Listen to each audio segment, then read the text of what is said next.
এই শীতের মৌসুমে ঠিক এই রকম নরম তুলতুলে দুধ পুলি পিঠা কার না পছন্দ হতে পারে। আসসালামু আলাইকুম সুপ্রিয় দর্শক, আমন্ত্রণ জানাচ্ছি ফুডিশ ফানের আজকের আয়োজনে। আজকে আপনাদের সাথে এই নরম তুলতুলে দুধ পুলি পিঠার রেসিপি শেয়ার করব। তো চলুন দেখে নেই আজকের এই রেসিপিটি। তো দুধ পুলি পিঠা বানানোর জন্য প্রথমে আমরা পুর তৈরি করে নিব।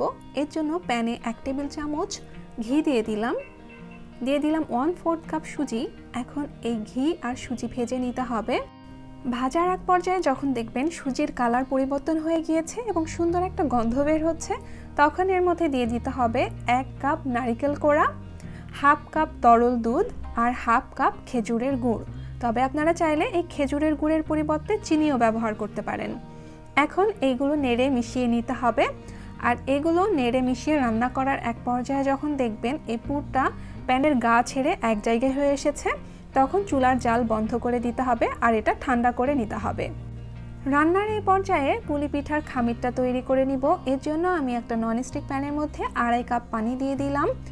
আর এখন এই পানির মধ্যে আমি দিয়ে দিব 1/2 চা চামচ লবণ আর 1 চা চামচ চিনি। এখন এই চিনি ও লবণ খুব ভালো মতো একটা চামচের সাহায্যে এই পানির সাথে মিশিয়ে নিব।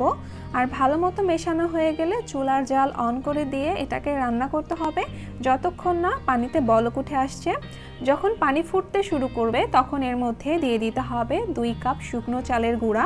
যেহেতু আমি 2 কাপ শুকনো চালের গুঁড়া ব্যবহার করেছি, সেহেতু একটু বেশি পরিমাণে পানি ব্যবহার করেছি।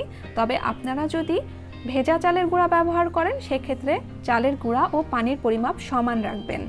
এখন চুলার জাল বন্ধ করে দিয়ে এটাকে ঢাকনা দিয়ে রাখবো কিছুক্ষণ।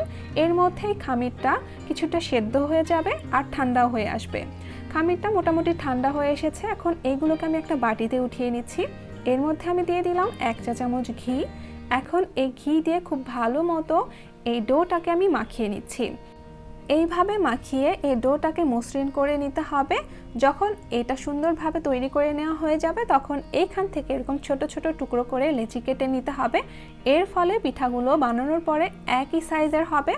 আমার সবগুলো লেচি কাটা হয়ে গিয়েছে। এখন এইটাকে আমি প্লেট দিয়ে ঢেকে রেখে দিব, যাতে করে উপরে ড্রাই না হয়ে যায়। এই পর্যায়ে আমি আগে থেকে বানিয়ে রাখা পুর আর এক বাটিতে শুকনো চালের আটা নিয়ে নিয়েছি। এখন যে লেচিগুলো বানিয়ে রেখেছিলাম, সেখান থেকে একটা লেচি নিয়ে ঠিক এরকম করে হাত দিয়ে মসৃণ করে গোল শেপ দিয়ে দিচ্ছি। এরপর এই গোল লেচিটাতে কিছুটা শুকনো চালের আটা লাগিয়ে নিচ্ছি। এখন এটাকে হাত দিয়ে প্রেস করে এরকম গোল শেপ করে কিছুটা রুটির মতো করে নিচ্ছি। এটা খুব বেশি মোটা বা খুব বেশি পাতলা হবে না, ঠিক এরকম পুরুত্বের করে বানিয়ে নিতে হবে। এখন এর মধ্যে আমি দিয়ে দেব আগে থেকে বানিয়ে রাখা পুর। আর পুর দেওয়ার পরে খুব ভালো মতো এই পিঠার মুখটা কিন্তু সিল করে নিতে হবে। তবে অতিরিক্ত বেশি পুর পিঠাতে ব্যবহার করবেন না, ঠিক যতটা প্রয়োজন ততটুকু পুর ভরে এই পিঠাগুলো বানিয়ে নেবেন। কেননা বেশি পরিমাণে পুর ব্যবহার করলে পিঠাগুলো ফেটে যায়। এখন এই পিঠার মুখ খুব ভালো মতো লাগিয়ে নিয়েছি। কিছুটা শুকনো চালের গুঁড়া হাতে লাগিয়ে নিয়ে ঠিক এইভাবে আমি ডিজাইন কেটে নিচ্ছি।